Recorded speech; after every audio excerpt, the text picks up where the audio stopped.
Flooding the market, a break from the garbage. An artist, sensitive about mind pardon. No margin for error, flawless be bearer. The black cat goddess, you walking with a panther. Painting these pictures with words like Samantha MacGyver. Alchemy on the track, make it lava. And I won't stop rocking till I retire. Singular or plural, she break numero uno. Colder than you.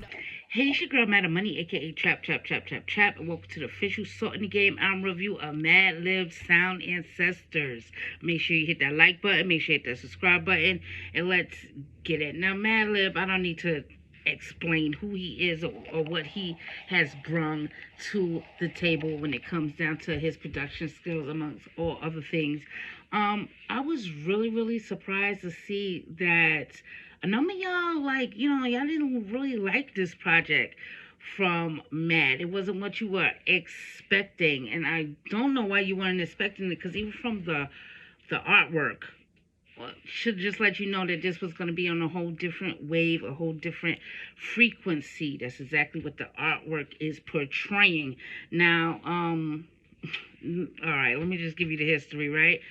Well, this is called somatics, and in somatics, you try to take sound frequencies and like the resonance from sound, and you put a visualization to it. So you do that using something called clarity plate or charali plate or whatever have you, where you take a plate, you hook it up to a speaker, you sprinkle salt or sand on it, and depending on the frequency or the key that you play on a piano in particular, it gives you these type of images and stuff. So for something to be a perfect circle, like what's on the artwork here, it's at a elevated frequency. It's at a real high frequency. You feel me? Something that, boom bap, and something that's not going to be able to produce these type of patterns on a Chant plate or whatever have you.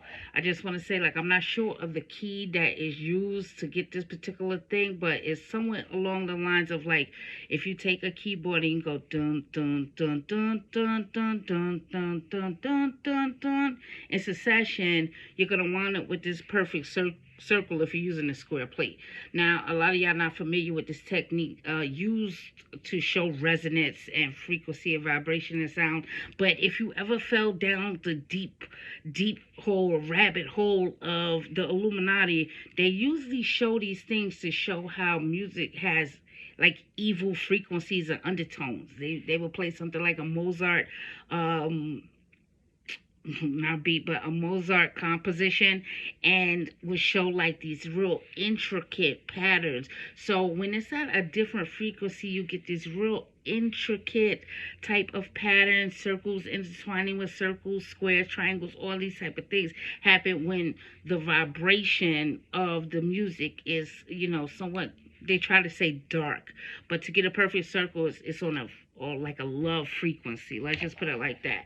So with that being said, just seeing that, I knew that he was going to be, a little bit off the ball. It was not going to be just hip hop and what you're familiar with from him, just from the artwork evolved. Now, I'm going to tell you this too before we even get started. Even though this is for the casual listener or whatever have you, he did not make this for the casual listener. He made this for other producers to understand he is the fucking man. Let's get this shit straight right here, because some of the things that he's doing on this album, you would only really pick it up if you're somebody that's in the studio or you're somebody that works in production and these type of things, because he is being real experimentative on this album, as well as using damn near every technique across the board. So let's just get into it real quick. Now, the first track on here, from the first track, it let me know what was going on here, that this wasn't just your average type of beat tape going on. You feel me? There is no time prelude or whatever have you, and it's this beat, and if you notice, the sounds in this are in reverse, and that's not something that you would necessarily pick up on unless you're in this in the studio space and deal with these type of sounds and stuff like that. So just off the rip right there, I'm dog, he's coming in here kind of crazy. But the first official track on here was called The Call, and this kind of threw me back a little bit too. Like the sample on here, it threw me back even more so than what I thought I was gonna be anticipating listening to this album, because it's like, this rock inspired type of situation going on here. But this is just like indicative to let you know that he's playing around in era, he's playing around with genre, and he's playing around with technique throughout this whole project. Next track on here, themed the Crabtree, and this is like a sound clash vibe on here, and this is something that he leans into across a couple of tracks on here. He gives you these tendencies of being in a sound clash or whatever have you. The next track on here, Road of the Lonely Ones. This is one of my favorite tracks on here, whatever. It's just like this smooth thing. I was not able to pick out or point out any of the sample work that's involved on this album. I'm gonna just let you know. I usually try to tell y'all what the sample is or what I think is going on here. I had no fucking idea or clue with these obscure ass tracks that he chose to use. It just lets you know that he is truly a crate digger. You feel me? Digging in the crates is something that we all know him to be. All right. Next track on here, Loose Goose. Now, even by being named Loose Goose is letting me know that he's just, saving his work under whatever he feels at the time. Like, it's not no true, innuendo or, clue to tell you what the track is going to be about by any of these names that's attached to the tracks on here. But this track, Loose Goose, again, this is like a sound clash type of vibe, just a weird vibe going on here with this stuff. You got Snoop Dogg in here talking about for shizzle dizzle and all of these things going on here. But it just this particular track kind of took me back to on the come up. Being in Brooklyn, I would go to this little hole in the wall club off of Fulton Street, like Fulton and Bedford, or somewhere down from the Shuttle or whatever have you, where it would be playing conscious reggae music. You feel me? A lot of times no words, all just beats and sounds, and they would have black and white projections on the whole wall of Selassie and Ethiopia and all these other things would be playing while these really just conscious beats and vibes would be going on there. Like, this is the type of club that they wouldn't even let females in the club unless they had on full length skirts. Like as a female, you couldn't wear pants into the club.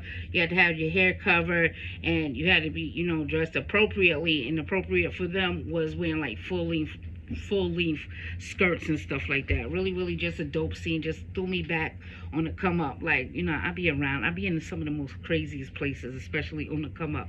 I definitely was all in the mix for no reason, but that's neither here nor there. Next track on here is called Derp Knock, and it's a light little beat going on here.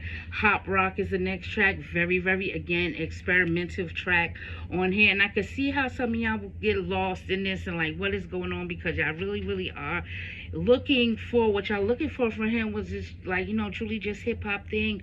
But he's trying to take you on a global experience on here as we go along. This is what I figured out listening to it. Next track on here is called a Rhythm Chant. Again, this is that sound clash vibe, but just naming it Rhythm Chant, it just I want to ask you guys, if you're into dance hall or reggae or whatever, what's your favorite rhythm? That's a true thing. What's your favorite rhythm? There's so many, famous rhythms out there from the early 2000s and stuff like that. This is one of the albums that made me think of why dance hall and these things are not represented like how they were on the come up for us. It seems like these we're all being misrepresented right now, that none of it is we're not being exposed to any other genres that we have created. So I just want to know what's some rhythms that y'all are really into, just like me on some crazy shit, right? I'm gonna say the Sky Dagger in rhythm. You feel me? I don't know if y'all know. Come hit me for the dagger, and y'all know about that. You need to get into it. Next track on here is a title track. It's called Sound Ancestors, and this is coming off with a real African drum, Naibiki drum vibe, whatever have you, an African dance type of situation going on here. But then it's just jazz influence that goes on in here too. So this is what I'm saying. When he's using some of these like global sounds and then he's putting his techniques behind it, he is really, really, really just like laughing in the face of a lot of producers out here that are not able to pull these type of things off or have these type of skill levels attached to be able to do these type of things.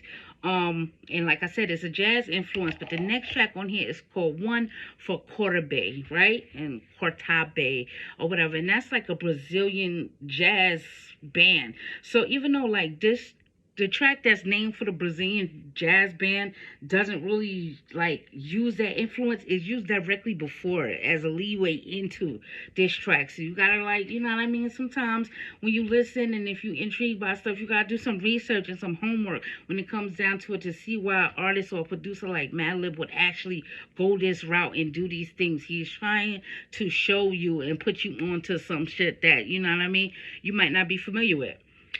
Next track on here is called The Hangout Phone Off, and I put down here, this is like an iPhone alarm music, like iPhone sounds or whatever. You might have your phone ring to this or whatever have you. Just really just crazy shit coming from Mad. Next track on here, and I know it caught a lot of people's attention because of the name, it's called 2 for 2 for Dilla. You feel me? Paying his respect to J Dilla, but what he's doing on this particular track, he's taking two samples, right? And he's not mixing them well. He's real choppy with it. He's not mixing it well. And I kind of want to say this is what he says a lot of y'all producers do, that he's nice with it, that he's intentionally messing the mix up just to let y'all know that that is y'all skill level, and he's not making it seamless or transparent in this. It's just really, really choppy between these two samples and stuff. Just lets me know too that everything that he does is on purpose. Whether we understand what he's doing or not, it's on purpose and it's there for a reason. Really, really dope stuff. Next track on here, Latino Negro. Again, he's playing into this bossa nova, these Brazilian and all these, South American type of beats and sounds that's going on there. And like I said, across like eras too. Like it's not just, 60s, 70s. He plays into like more known sounds going forward and stuff like that. Really crazy. The New Normal, same thing. Chino, the same thing. Last track on here, and I do not know how to pronounce this properly. It's called the Bingay or whatever have you. And this is like a tropical vibe. It's just Congo drums, and it's giving you like this cool down period before the album is over. I thought this was just a really just a dope project that, like I said, it takes you on this, like, it takes you across the board, because I think that first track, The Call, might be like, a 60s British rock band, and then we have influence of just like, soulful things going on, like, with The Lonely Road, and then just all these other sounds and mixes involved.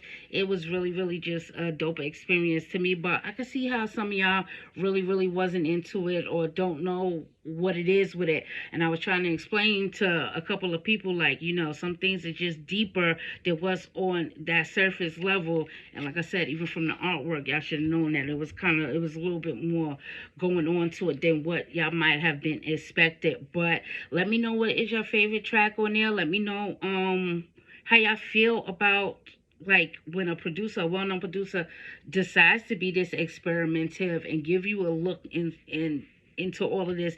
And if you're a producer, I want to know, how do you feel about some of the techniques and some of the things that he has put on this album, because he's really showing his ass off.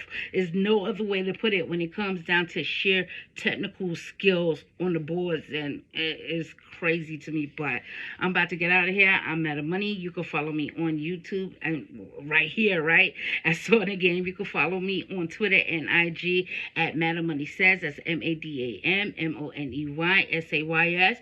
And let me know, like, it's weird because The Alchemist also dropped a project, which the review will be on the channel by the time you get this. You feel me? When a producer does something like outside the box, or not indicative to what you might be expecting from them. Are you okay with a producer being experimentative and just to show off their skills?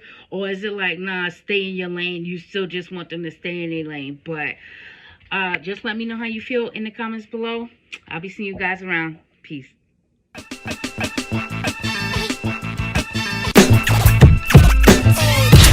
Ready, steady, aim at the target. I'm flooding the market, a break from the garbage. An artist, sensitive about mind pardon. No margin for error, flawless be rarer. The black cat goddess, you walking with a panther. Painting these pictures with words like Samantha, MacGyver. Alchemy on the track, make it lava. And I won't stop rocking till I retire. Singular or plural, she break numero uno. Colder than you know.